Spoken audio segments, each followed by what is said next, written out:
How to enable or disable TikTok activity status. Hello everyone, this is Lisa from Create Login and Delete. Now let's get started. Open your TikTok app.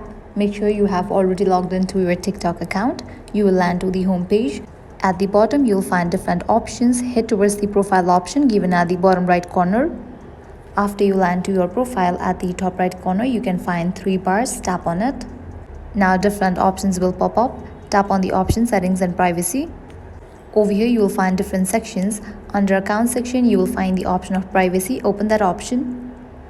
Now here you can find this option of activity status. When this is turned on, you and the followers you follow back will see each other's activity status. You will see each other's activity status only when both of you turn this on. To enable it, you can toggle on for this option. To disable it, you can just toggle off for this option. So this is how you can easily enable or disable TikTok activity status. This was very simple and quick process. If you guys find this video helpful, make sure to like, share and subscribe. Thank you.